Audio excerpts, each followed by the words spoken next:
Vamos então falar com Deus. Nós estamos aqui na noite de terça-feira. Essa é a noite de terça-feira e eu quero trazer para todos vocês aqui a participação do professor Nepomuceno da aula que ele deu nesse domingo na escola dominical. Então, nós vamos trazer para todos vocês. Uma boa noite a todos. Vocês estão participando agora à noite, nessa transmissão, terça-feira à noite. E você que vai participar ou está orando comigo em outro horário, que Deus te abençoe também, você, sua casa, sua família, em nome de Jesus. Tá bom? Antes de nós começarmos aqui a realizar a oração, eu quero convidar você para estar conosco amanhã. Amanhã, quarta-feira, nós temos às 19 horas, teremos a leitura da Bíblia, o discipulado, o momento que estamos ensinando a palavra, e a oração, o louvor, a adoração, nesta quarta-feira às 19 horas. Venha participar conosco na Rua José Benedito 375, em Itabirito, ao lado do restaurante Paraqui. Você é o nosso convidado, você aqui de Itabirito. E vocês do Brasil afora, sejam abençoados aqui nesse momento, participando dessa mensagem, dessa escola dominical, essa aula dominical. E eu tenho certeza que vai ser muito proveitoso o assunto, o tema que vai ser abordado vai ser o fenômeno do desviado, o fenômeno do ex-crente. Esse é um fenômeno, algo que está acontecendo, e segundo a análise do professor Samuel, ele vai trazer algo assim, com referências bíblicas, vai ser muito bom. Seria muito bom você impulsionar para outras pessoas assistirem, participarem desta aula bíblica, tá bom? É isso aí. Você que não é inscrito, se inscreva. Todos os dias nós temos oração aqui no canal, todos os dias, de manhã, à tarde e à noite. Seja bem-vindo ao nosso canal, é Tempo de Oração. Tá bom? Vamos falar com Deus, então? Deixa-me orar por você e por toda a sua família agora. Nosso Deus e Pai, Deus Todo-Poderoso, em o nome do Teu Filho Jesus Cristo, ó Deus, eu peço ao Senhor por todas essas pessoas que estão aqui conosco, ligadas no canal É Tempo de Oração. São mais de 15 mil pessoas que estão inscritas nesse canal e eu peço a sua graça, a sua bênção, a sua luz, a sua misericórdia, meu Deus, por todas essas pessoas. Abençoe a vida de cada um, ó Deus. Ó Deus, cada um com a sua casa, sua família, os que estão doentes, os que estão com problemas financeiros, os que estão com problemas no casamento, na família. Ó Deus, eu peço pela tua igreja, pelo teu povo, Senhor, essas pessoas que te seguem, essas pessoas que te obedecem. Eu peço por esses que ainda não te obedecem, Senhor. Esses que não conhecem o caminho, a verdade, a vida, que não conhecem a tua palavra. Ó Deus, em nome de Jesus eu intercedo por todos. Abençoe essa noite de terça-feira, que cada um ao deitar a sua cabeça no travesseiro, que deite, logo pegue no sono, descanse em paz e venha se levantar para um novo dia, ó Pai. É isso que eu peço para esses que estão participando de um outro horário, meu Deus, que seja uma boa noite, um bom dia, abençoado, uma abençoada noite, uma abençoada noite, um abençoado dia, para quem está participando em outro horário, um outro dia. Em nome de Jesus, ó Pai. É isso que eu te peço e já te agradeço, Senhor, com a certeza de que o Senhor é o nosso protetor, nosso guia, nossa luz, nosso Salvador. Em nome de Jesus, todas essas famílias eu entrego nas tuas mãos. Amém, amém e graças a Deus. Então vamos a essa mensagem, a essa aula bíblica com o professor Nepomuceno, né? Fiquem todos com Deus. Amém, meus irmãos. Graças a Deus. Vamos meditar hoje sobre um tema que me visitou, e eu conversando muito com a Joana durante a semana, eu resolvi meditar junto com os irmãos, refletir sobre esse tema com os irmãos, e eu vou fazer algo diferente. Geralmente eu leio um texto e trabalho naquele texto, né, que a gente chama na teologia de sermão textual, né, ou sermão expositivo. Hoje eu vou ser mais temático, né, eu vou pegar o tema que habitou o meu coração nessa semana, vou me inspirar nas palavras de Paulo em diferentes locais das suas cartas, para dar sustentação àquilo que eu quero dizer. E o que me levou até o texto bíblico para pensar nesse tema foi o conceito recente, do ponto de vista do campo religioso evangélico, que é o fenômeno dos ex-crentes. Gente, isso é muito surpreendente, né? Eu me converti no final da década de 90, né? Era 1999, e a gente era, sei lá, 8% da população, 6% da população, né? O crente era chamado de Bíblia. Então, algo que não existia dentro do fenômeno evangélico, o crente era o cara que estava ali na igreja, com a Bíblia na mão, era um outro momento. Hoje nós temos aí, talvez, 45 milhões de evangélicos no Brasil,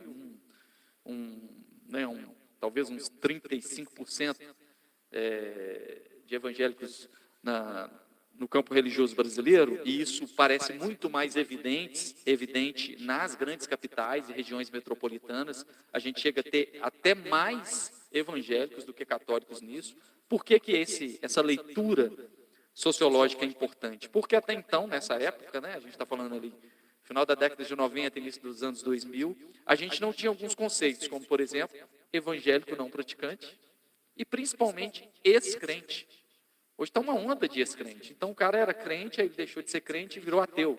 Então, eu sou um ateu agora, eu sou ex-crente, eu fui da igreja. O cara era ex-crente e voltou para a igreja católica. Está acontecendo muito, né? Inclusive pastores, né, voltando ao catolicismo e tudo mais. E também de outras tradições. A pessoa gostou de uma religião oriental e se tornou budista, religião de matriz africana, é muito comum também, muito comum mesmo. E esse fenômeno me chama a atenção, porque eu não tenho dificuldade nenhuma. Quem me conhece sabe, eu trabalho com ciência da religião, tenho formação nessa área. Então, quando eu faço essa análise, eu não estou fazendo juízo de valor, de maneira alguma. Eu estou analisando friamente esse fenômeno social que nos aparece. O que me chama muita atenção é que, até então, a gente não tinha isso antes.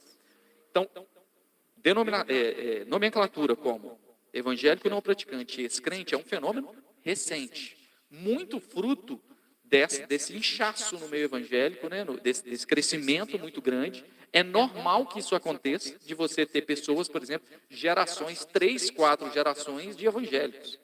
Eu sou de geração onde os pais eram evangélicos, você se converteu, né?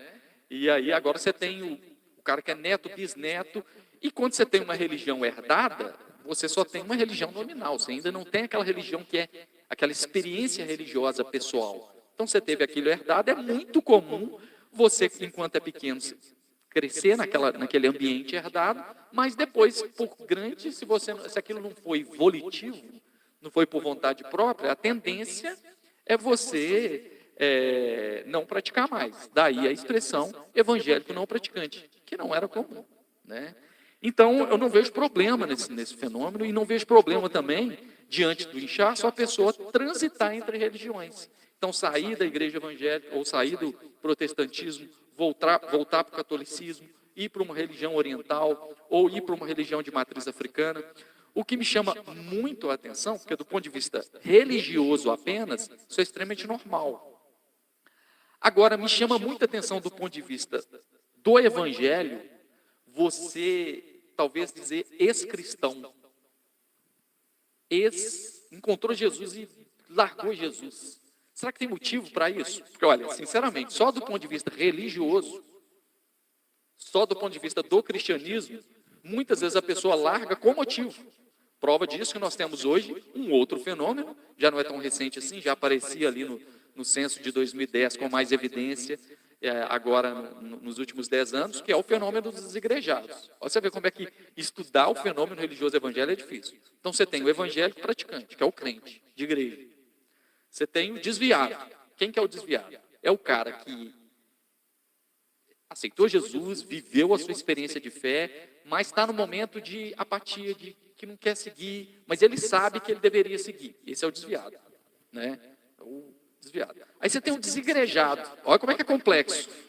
O desigrejado é o cara que ama Jesus, segue Jesus, pratica a sua espiritualidade, vive comunidade, mas tem um problema com a igreja.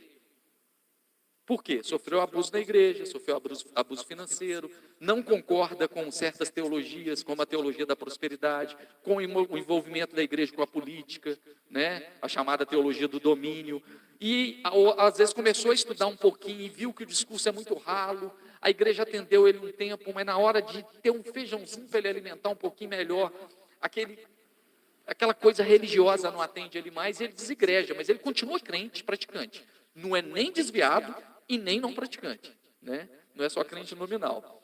E você tem também o desviado, desigrejado, evangélico não praticante e agora o ex-crente. Você vê que o ex-crente ele é diferente dessas outras categorias. Você não gosta que dá para fazer uma tese de doutorado, viu? Eu que gosto de estudar esse fenômeno da sociologia da religião, estudei os desigrejados no mestrado, quem sabe no doutorado eu não falo sobre os ex-crentes. E aí, o ex-crente ele não é nem desviado, porque ele abandonou mesmo. Ele disse, eu não quero voltar para a igreja. Eu não quero mexer com o cristianismo mais. Ele se tornou outra tradição, foi para outra tradição religiosa. Ele não é desviado, não é desigrejado, não é que ele continua amando a Jesus e não vai na igreja mais. Não, ele largou tudo. Está vendo como é que é diferente? E ele não é não praticante. Ele não consegue declarar que ele é evangélico. Minha família é evangélica, eu acho que eu sou também. Não, não é. Ele falou assim, não, eu fui. Eu fui. Chama muita atenção. Isso é normal. Se a pessoa pode sair do islamismo e ir para o cristianismo, ela pode sair do cristianismo. Do ponto de vista religioso, não tem problema nenhum. Não tem problema nenhum. Agora, do ponto de vista do evangelho mesmo, da experiência com Cristo, eu acho que a gente não tem muito motivo para largar Jesus. E fica sempre aquela pergunta, o que faz uma pessoa se tornar um ex-crente, mudar de religião, mudar de tradição religiosa? Bom, quem sou eu na fila do pão para julgar a espiritualidade alheia?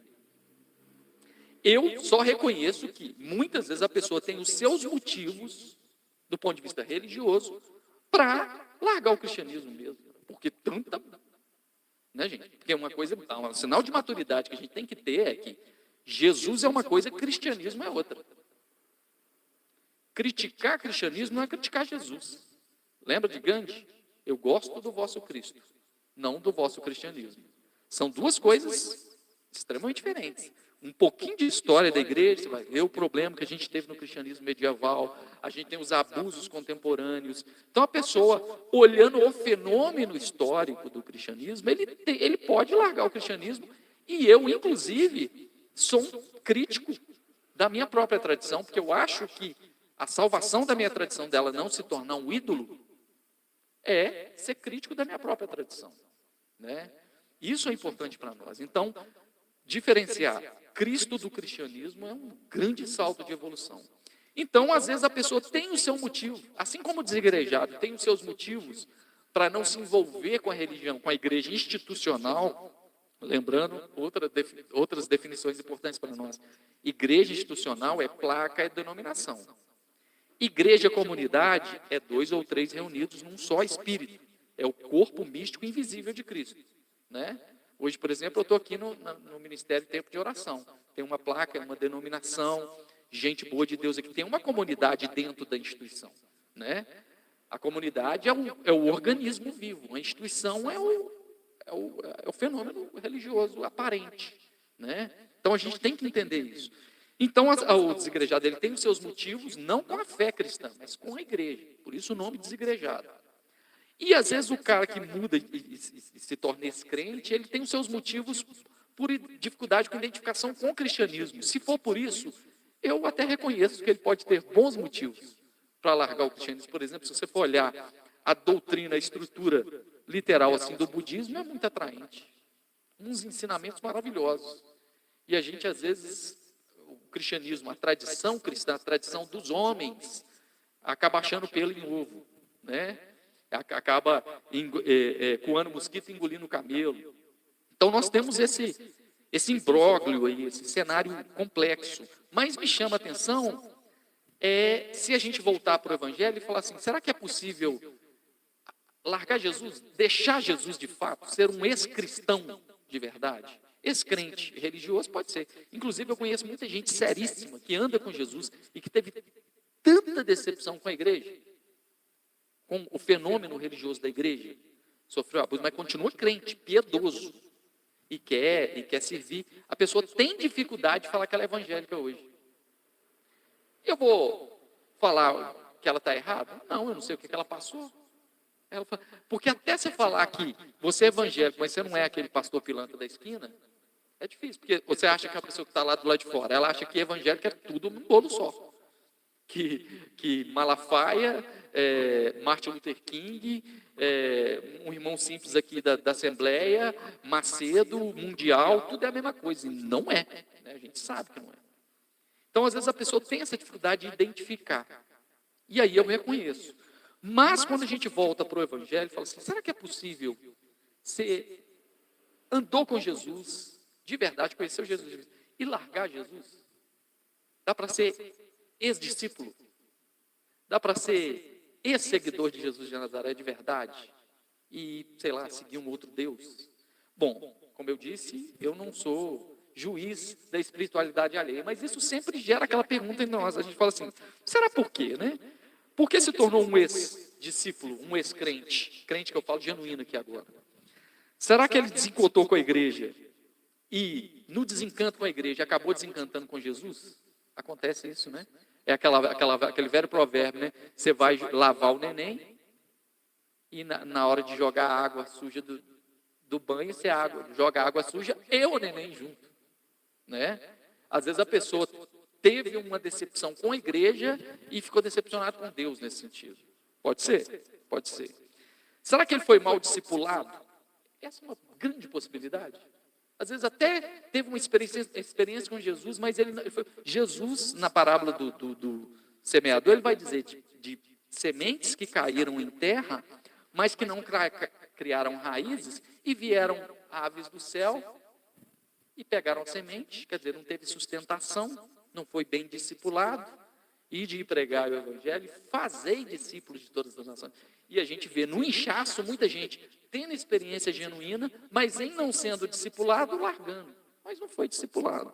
Ou será que de fato não teve uma experiência real com Jesus? Bom, essa última pergunta retórica que eu fiz aqui é a que eu jamais julgaria. Quem sou eu para falar se a pessoa teve ou não teve experiência com Jesus? Ser reducionista e pensar, se desviou é porque não teve experiência com Jesus.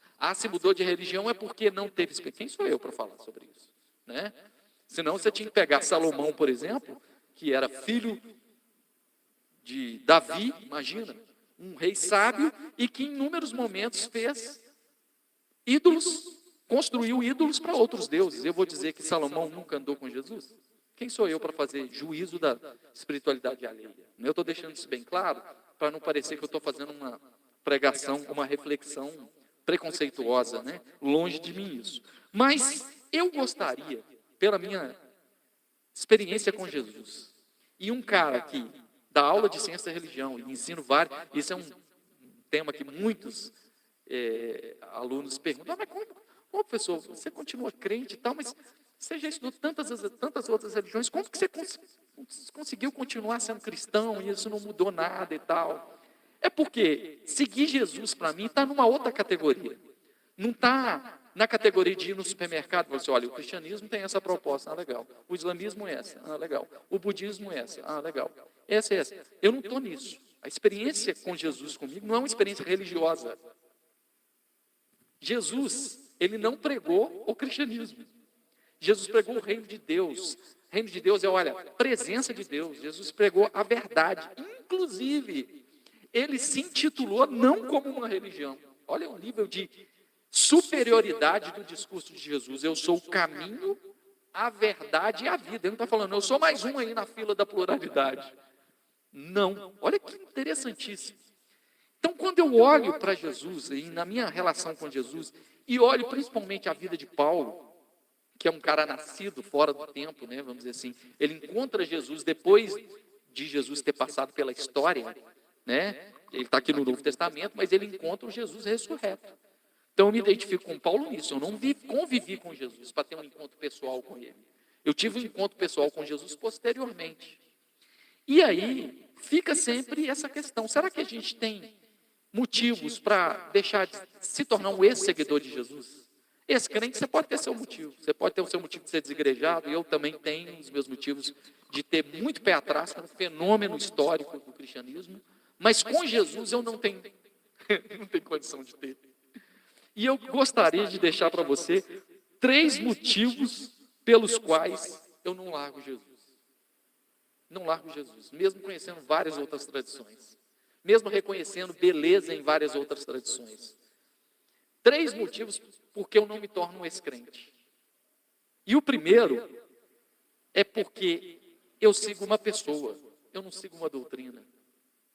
E isso parece tão simples, mas é radical.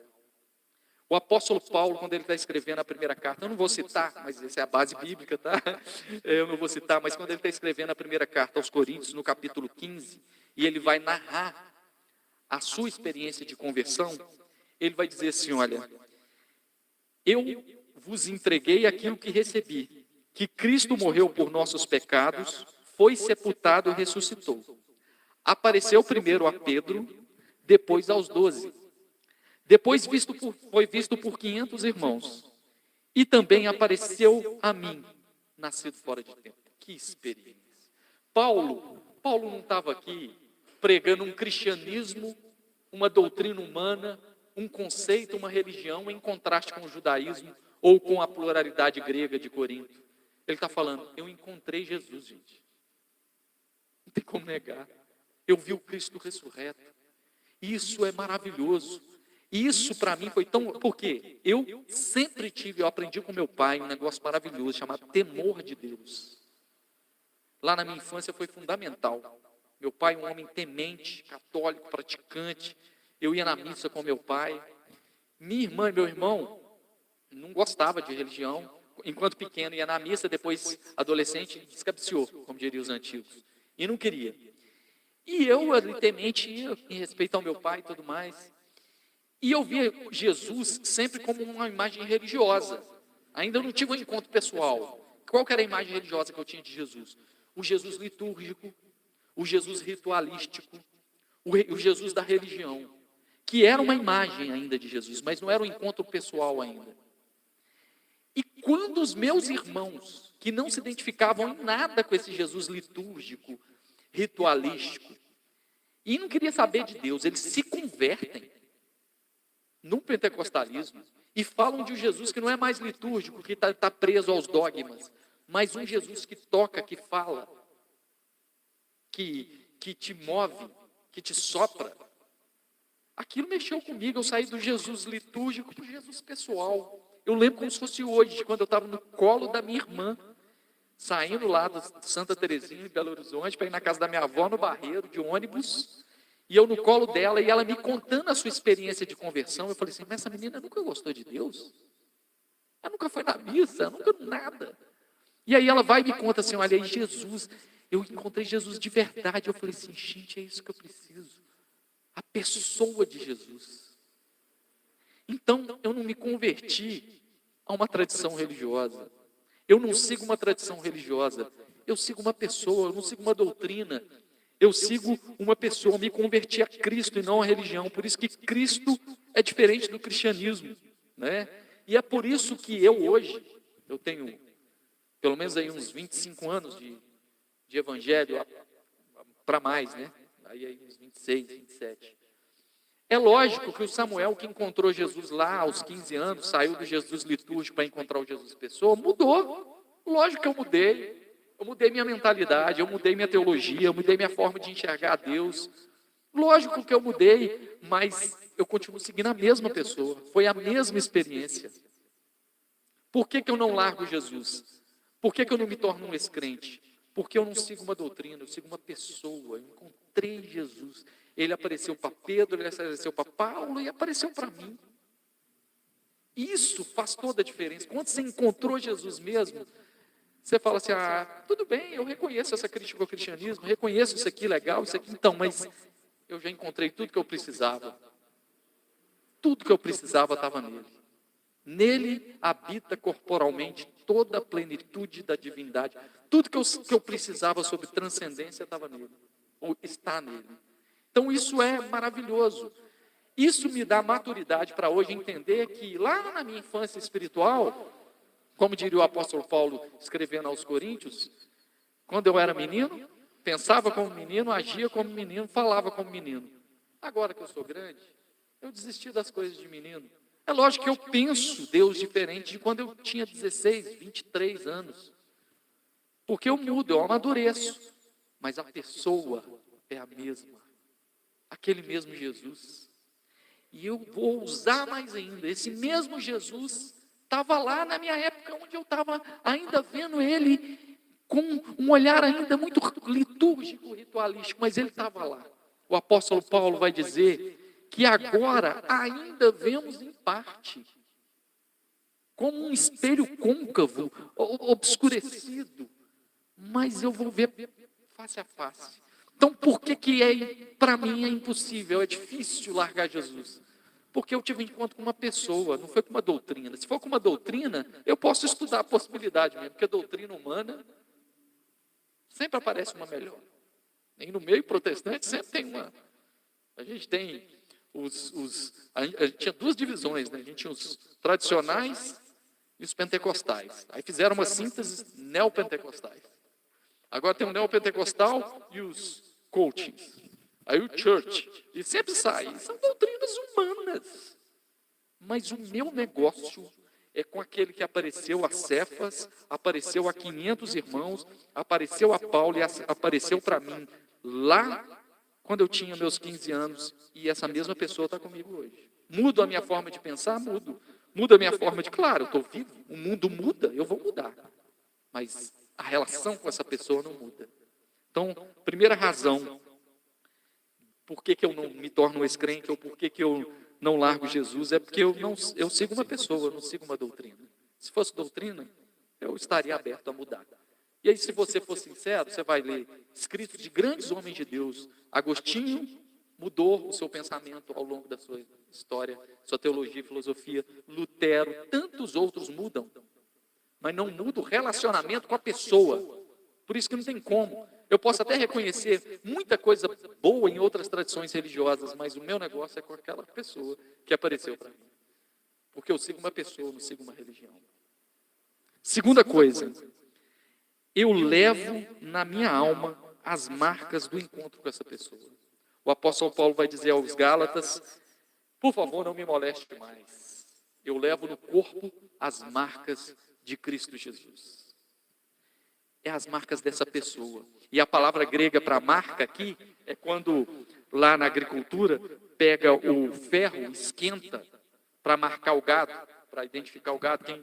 Nossa, essa é essa época antiga, da novela Rei do Gado, na propaganda, no comercial do Rei do Gado, né, na vinheta, tinha um R assim, aí esquentava e colocava no pelo do boi assim, né? Isso que o apóstolo Paulo está falando, eu levo no corpo. Ele levava no corpo mesmo, açoites e tudo mais. Eu não apanhei por causa de Cristo, mas na alma eu levo marcas dele. Teologia não marca profundamente igual ele me marcou. Doutrina humana não marca. Cristianismo não marca. Jesus marca. Olha como é que isso é diferente. Olha como é que isso é bonito.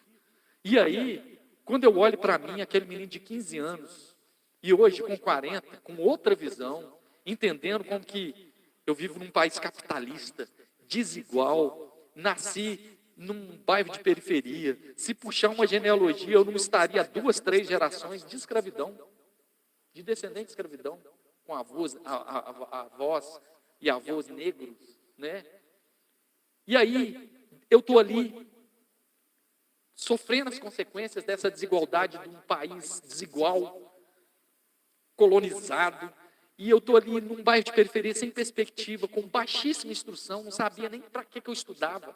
Eu estudava para não ter nota vermelha, mas não sabia o que isso significava, se tinha um futuro. Nada disso. Aí esse menino com 15 anos, sem perspectiva de nada, crescendo na rua, exposto a uma vulnerabilidade social perigosíssima. Jesus vem, aparece para esse menino.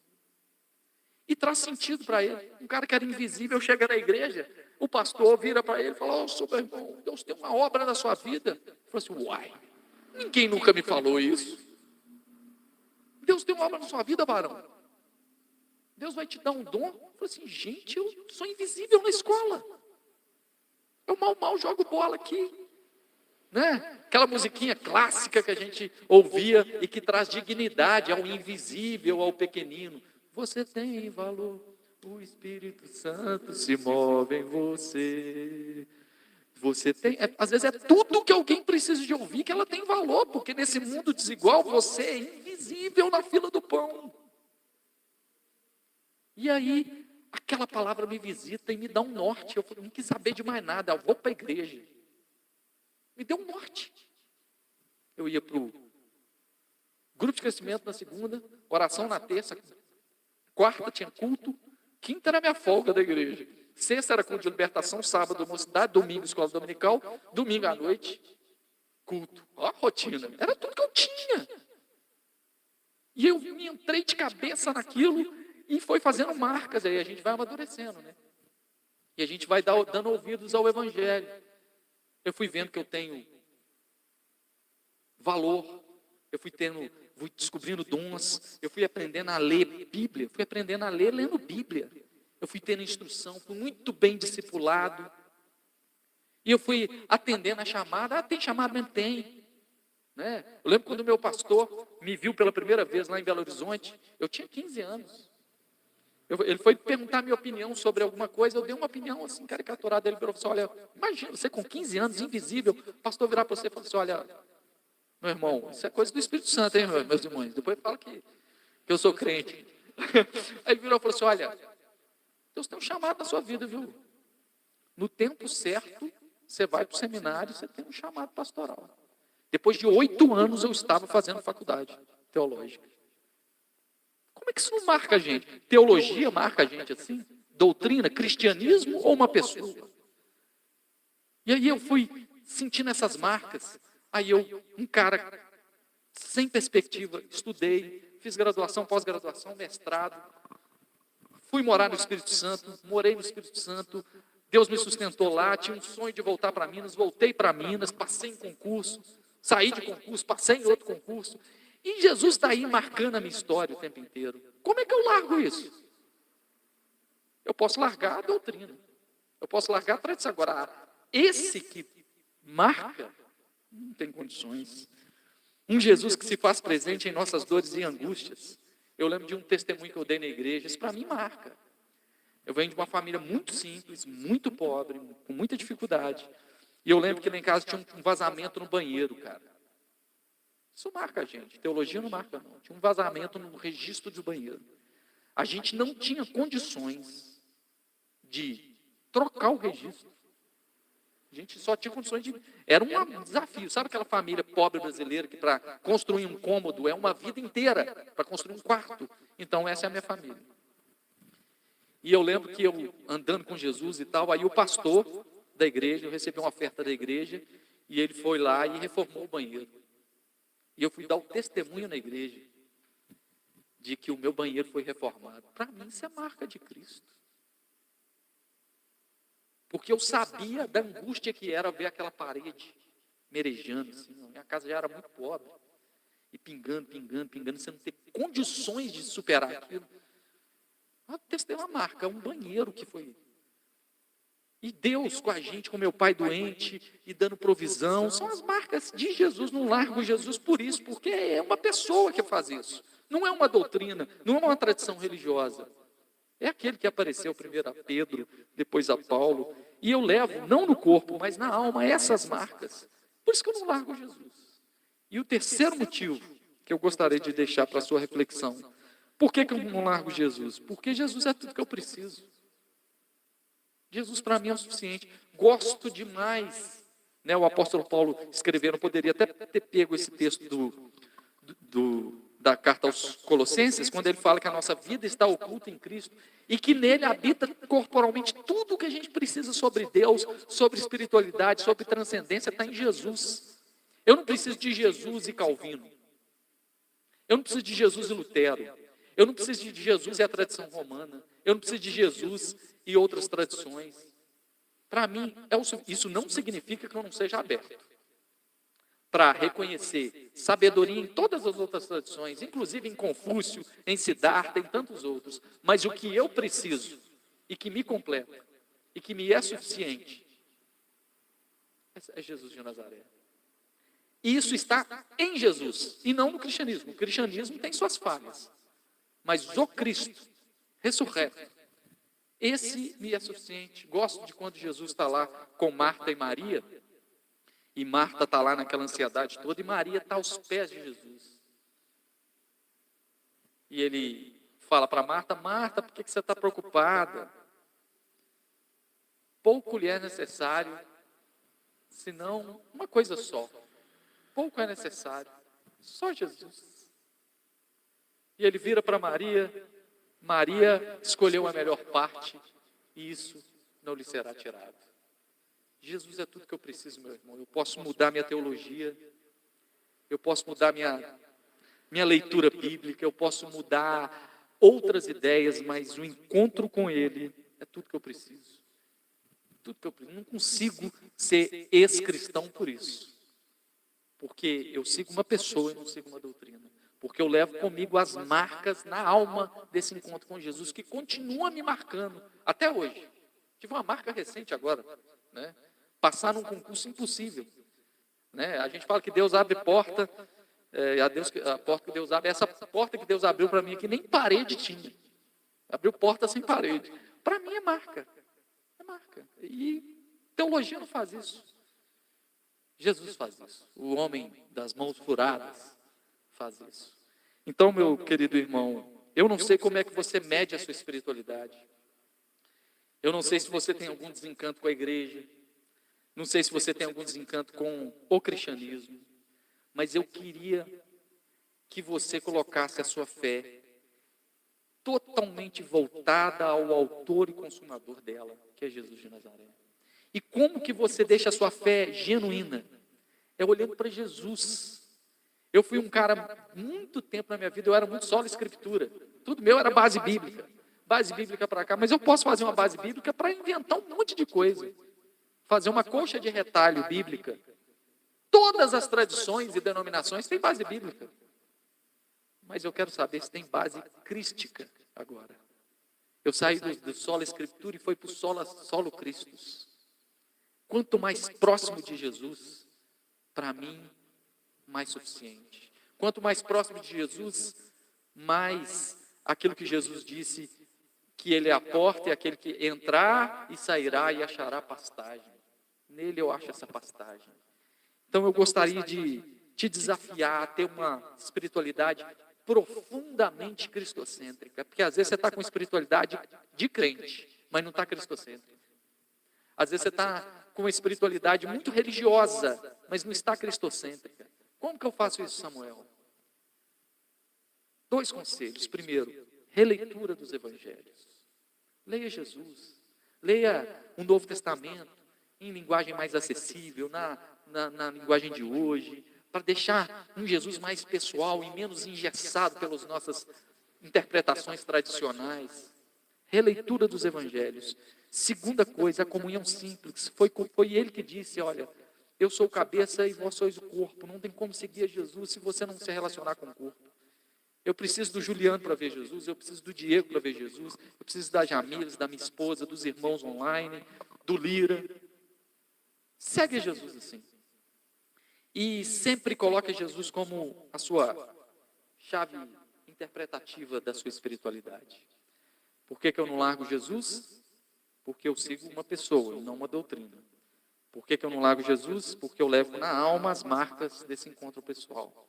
E por que eu não largo Jesus? Porque para mim Jesus é suficiente. É tudo que eu preciso. E pouco é necessário, senão uma coisa só. Eu espero que esses motivos acenda a sua fé, principalmente numa época de tanto desencanto religioso. Vamos orar? Oremos. Senhor nosso Deus, nós te agradecemos por essa palavra que foi uma confissão de fé.